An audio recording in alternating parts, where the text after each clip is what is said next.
Redditors and Tumblrites have come together to attack women's sports of all things. This post, titled Sexual Discrimination in Sports, currently sits at 7.9 thousand upvotes with 1.6 thousand comments, and it's a screenshot of Tumblr, which reads, "Crazy that in the 1970s they were like, fine, women can play sports, but because they're innately less athletic than men, only in a special ghettoized league for the frail and delicate, where they get paid less, smiley face."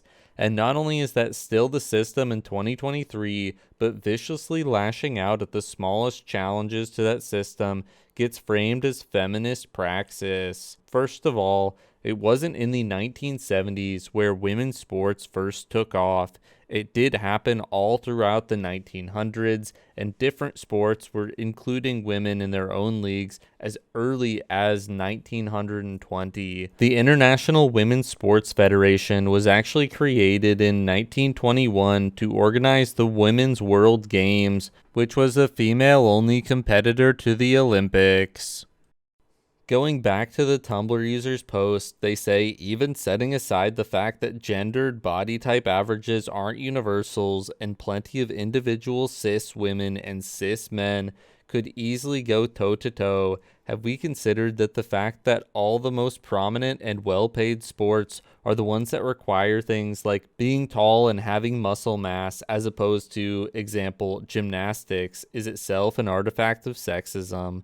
This is both wrong and ironic because in gymnastics, many events would prefer that you're short, which just inverts things into the other direction. Similarly, having a lot of muscle is very important in gymnastics, but that's not where it ends. Even most non-physical sports will show a very big disparity between men and women. In chess, only 42 women have ever achieved the title of Grandmaster, meaning that even if you were to move away from sports that demanded physicality, you would still see significantly less competitive female players. The sweetest irony of the post is that it says that in the 1970s, men finally acquiesced and allowed women to play sports, but forced them into the women's league. However, it's actually true that the total opposite happened. In the United States today, it is actually illegal to have a men's-only sports organization, and as such, they do not exist. And the only reason why women do not participate is because women aren't good enough and do not want to. But women are technically allowed to participate in every sports organization that is ordinarily for men. This is not true in the inverse, however, and men are not allowed to participate in women's sports. Talk about women's privilege, am I right, guys? But in all seriousness, it was the older women and older feminists who wanted women's only sports leagues so that they could play and have fun with other women where they would actually have a chance to win. And now they are being derided for just that by many modern women on Reddit and Tumblr.